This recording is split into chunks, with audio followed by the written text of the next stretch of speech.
On this episode of the show, I have with me Frank Cebek. He is the Senior Director of People at SeatGeek. We're going to be talking about building a lasting career in talent and what it really takes. And we're going to talk about Frank's background, his educational foundation, how he embraced new roles and how that really made him adaptable. And we're going to talk about some of the tools you need to have in place.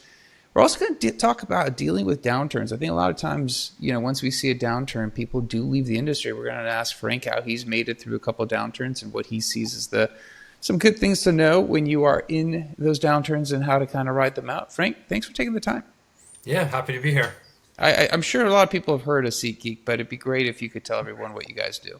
Yeah, so SeatGeek is a secondary marketplace for tickets. So we are a competitor to Ticketmaster and StubHub. A lot of people are familiar with us as a marketplace where ticket brokers or users like me and you can sell or resell tickets onto the platform. A lot of people are unaware. We actually do have an enterprise offering where we provide software to large venues, large teams in the NFL and the NBA to run their ticketing operations as well. So really, it's two different parts in ticketing. If you get technical, it's called primary ticketing, where it's more of a SaaS offering. And then, of course, your secondary market, which is that marketplace where people sell and resell tickets. All right, so we're gonna dive into this topic about building a lasting career within talent. And I think when we first spoke about what we could talk about, this one stood out because I think you've done a great job. You've been in the business for a while. You've seen a couple ups and downs, and I think some of the insights would be great to share. I guess let's start a little bit in the beginning. Obviously, a lot of people when they get into talent people roles, it's more of I fell into it. It was kind of a door that opened and I really enjoyed it. I guess for you, when you actually started your career down the talent people route, was it a case of you fell into it? Was it by intent? How did you start? A little bit of both. So in school, I did study computer science for my first year, didn't finish it out, then went to accounting and then went to marketing. So couldn't make up my mind as a young 20-year-old early in my life.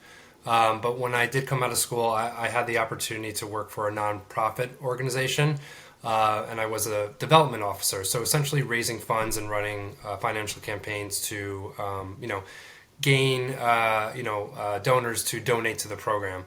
I did that for about 2 years, and I knew at some point I wanted to get into the tech industry. I was always fascinated by it. And also, coming out of school, it was the big boom out in the Bay Area in San Francisco where a lot of VCs were dumping money into all these really cool startups. And that was also the time when the mobile application was really taking off, and a lot of commerce was moving to that. So I was really fortunate enough to get my foot in the door in a recruiting agency down in Wall Street. So had no idea what I wanted to do, but I knew most likely my path into the tech industry was something to do with people, and had the opportunity to get into recruiting. And then fortunately enough, after doing that for about a year, that's when I did get to move out to San Francisco and become a consultant and work for various startups. And that's really where I cut my teeth, really learned a lot from a lot of great mentors, but also because I was a consultant, I was jumping around to different companies and getting different perspectives, working with different folks and whatnot. So yeah, I kind of fell into the recruiting part, but I always knew I wanted to get into the industry just because of the innovation, how fast it moved, and just the excitement around it at the time.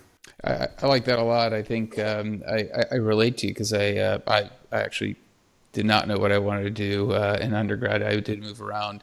I actually was a CS major for a year, then moved into information systems because I thought it was more practical in terms of the application at that time. So I kind of definitely understand that part of your journey. I guess you mentioned coming out to going out to the Bay Area and working at a bunch of different startups. You mentioned adaptability as a key attribute within the role. Is there any correlation to working as a consultant, seeing different companies to that adaptability, or is adaptability just something natural, a part of who you are? Yeah, I think it's who I am, but I also think in startup land you have to be adaptable. But speaking as it from my experience as consulting, when you're working with a lot of different companies or firms, you're working with different people who have different experiences. And typically when you're working with growth stage startups, a lot of the founders are also pretty immature in terms of how they want to approach hiring. So really got to be able to adapt while also bringing that subject matter expertise to really, set the tone in terms of how you want to acquire the talent that they're looking for. But once I moved into, as we say in recruiting, like in-house, that's where my adaptability as a professional really started to, come into play. Just because when I did join a couple of these startups early in my career, typically, startups will build out a people function. They'll hire recruiters first to start growing up the business, and then inherently, as a recruiter, you're going to start touching things that maybe wasn't on your job description when you took the position, right? So I did have the opportunity to do a lot of like global mobility, HR operations, some compensation stuff. Not knowing that, later in my career where I currently am now, that's the type of stuff I would be owning once I took on an expanded scope here at SeatGeek. Interesting. I guess, the transition from consulting, you spent some time external, moving internal. I guess that's a path I get, some people are aware of, some people are not. For you, when you went internal, did you change how you operated? Were you still operating the same? The reason I ask is my philosophy is it should not matter if you're internal or external. If your job is in talent, you should be pretty much doing the same job. It just depends, obviously, how you get paid, some nuances of, but you should be doing very similar things. You should be a lot of high fidelity in how you represent a brand. From your perspective, did you see any shifts within the way you operated? Was it pretty consistent? That's a really good question. I want to say it's been pretty consistent because I have values and I have, an approach that I believe in. I would say probably the only difference is probably the speed. Just as a consultant, there's an expectation to execute pretty quickly, and obviously they're paying for your services to adhere to them and move forward with them. But outside of that, I'm pretty rooted, like I said, in my values and my principles and how I go about my business as a manager, a leader, a stakeholder, a recruiting partner, or whatnot. So no, I don't think it really changes too much. And also, in my opinion, when you do move in house and you start building those relationships, it actually just becomes easier because you'll build that internal brand name, that trust and whatnot. And then also you'll get into that operational rhythm and cadence that you're comfortable with, where consulting, like I said, it's like pedal to the metal. You're getting paid to execute really quickly. That's why they're bringing you in there. But fundamentally, I don't think it really changes much. I like that. Yeah, I think you and I have very similar philosophies when it comes to the talent delivery world. When you look at the tools you've picked up along the way, from being external, being in that consulting role, having to work quickly, to now having been internal, you mentioned obviously as a consultant, you are paid to come and do things quickly. You now have relationships, you have deeper skin in the game when you are internal. Those are all, I think, true for every dynamic of consulting versus being internal, whether it's talent or any other form of consulting. When you look at that, and you maybe can expand on some of the tools that you developed in your consulting days, did those carry over a little bit in how you operate in terms of that quote unquote consultative mindset, or do you start seeing that erode because you can't potentially take those same type of tactics and approaches? I think it's the same approach. Maybe the tactics a little bit different. I know when I was consulting, it was, you want to ensure that you're coming off, like I said, as the subject matter expert. So the way you communicate and set expectations and present information is really in a buttoned up form. And I definitely have taken that into my career, moving in house. And it really allowed me to especially like tell the story using data, right? Typically, if you want to make an informed decision or an assumption, you want to look at the information and data first. And then anytime you want to bring people along for the journey, like it's not only understanding the data, but how do you visualize it and tell that story so people can pick it up and understand it who might not be in the weeds this year. I think that was a really big learning moment early in my career when I was consulting. And then, like I said, it's how do you communicate to a different audience, right? Changing firms and companies I was supporting and working with and stakeholders and whatnot coming from different backgrounds. It really allowed me to understand like, hey, all right, maybe this person comes from this background. I have to maybe, tell it this way and whatnot. So it did really help early in my career quite a bit.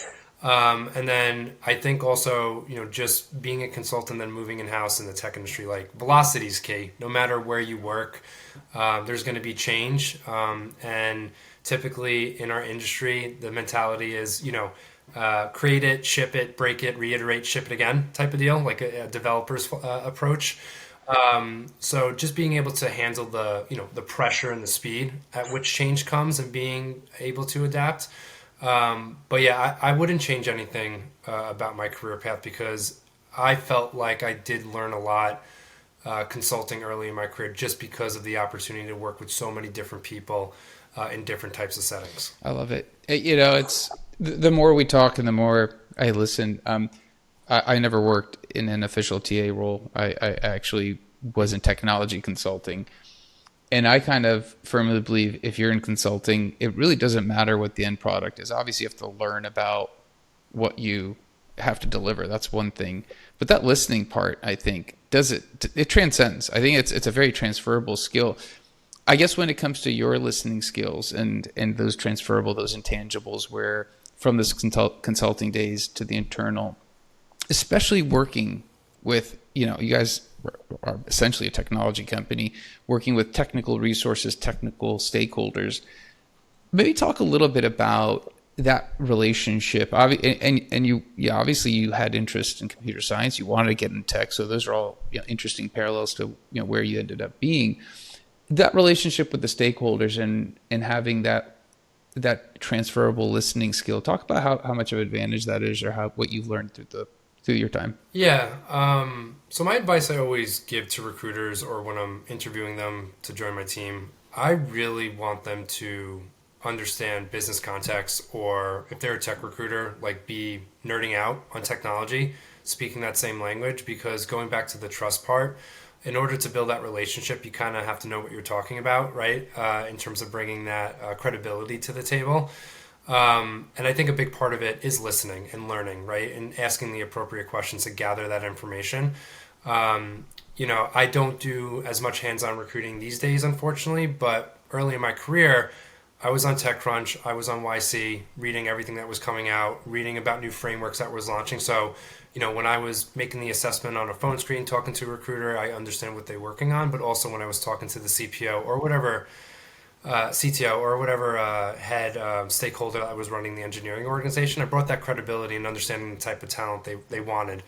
So listening's a big part of it. And as I mentioned, like if you don't have that edge to like truly understand what the company's trying to accomplish and the talent that's needed to accomplish that, you really can't make that assessment and understand to bring in the right people that you're looking for to hire. So yeah, I mean, it's an important part of the job, right? And I sometimes, recruiters get a bad rap because they look at keywords on resumes and really don't understand in detail what someone's doing, or understand like what an FP&A person does compared to maybe a DevOps versus a product engineer.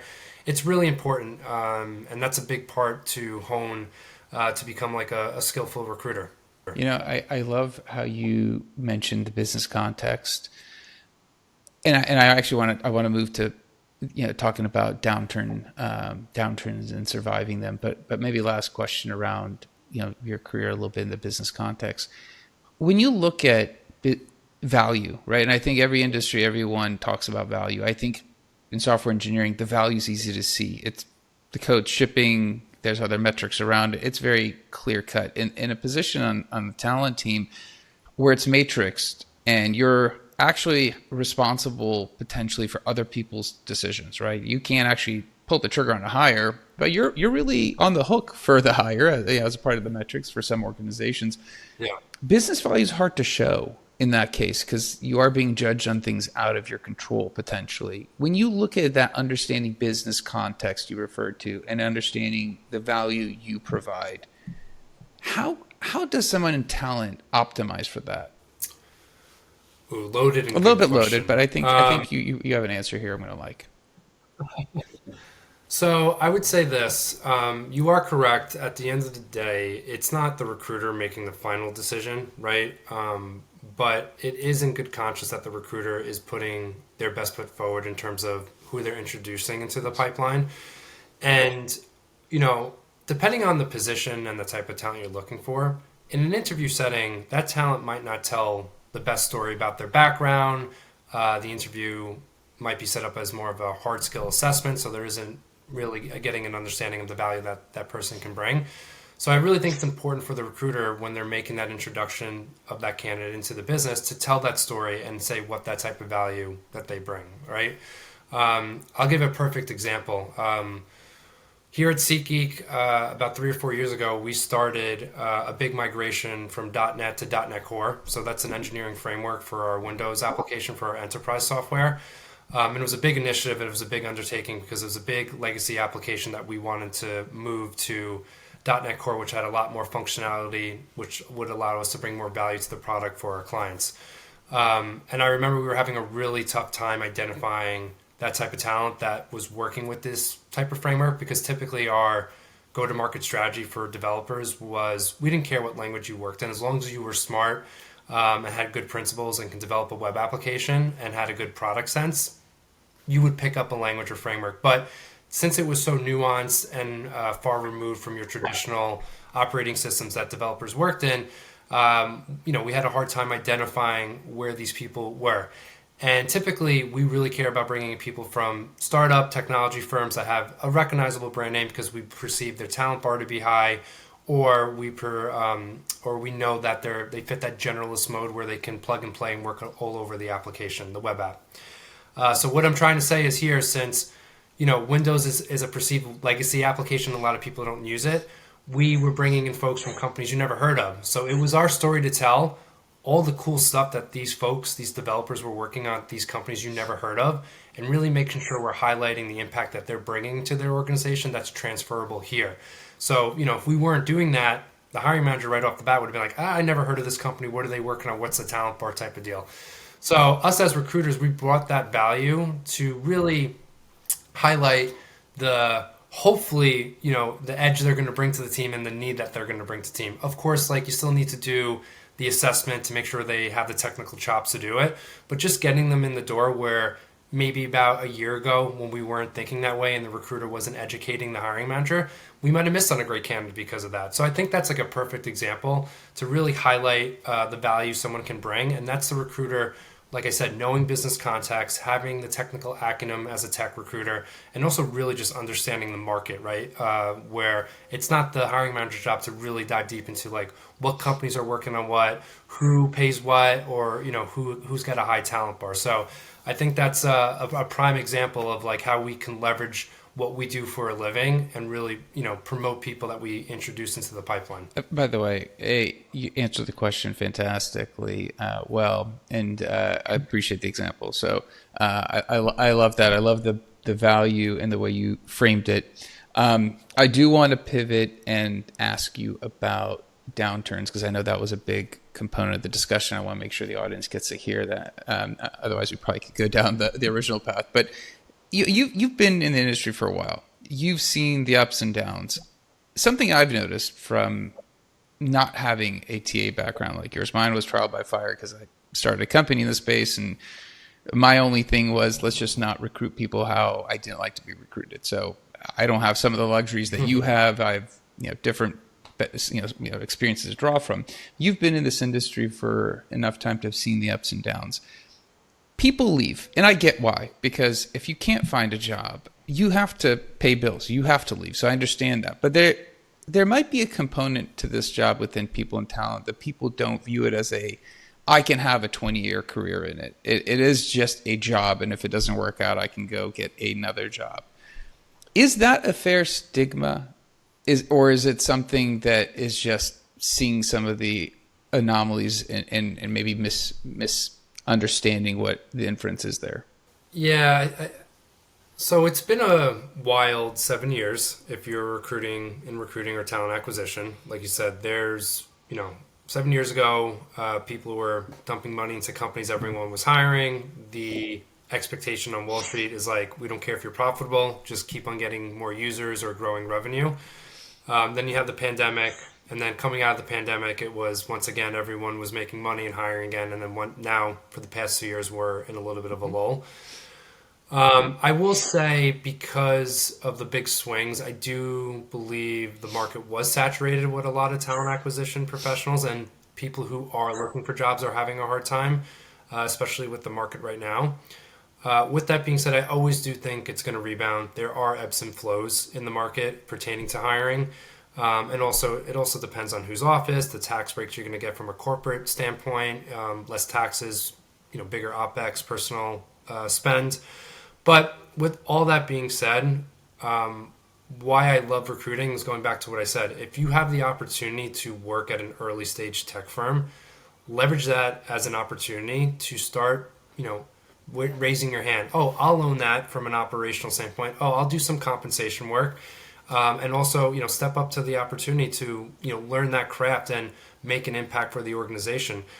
Prime examples, like a lot of the startups that I went to, anytime we went to market to hire folks, we never had benchmark data. We were relying on our VC partners to provide us stale information, and it was one data point. And you can't hire everyone at one data point. It's impossible, right? So how do you really, learn to educate the business to expand your compensation philosophy so you're achieving what you set out to achieve is acquire talent and scale pretty quickly.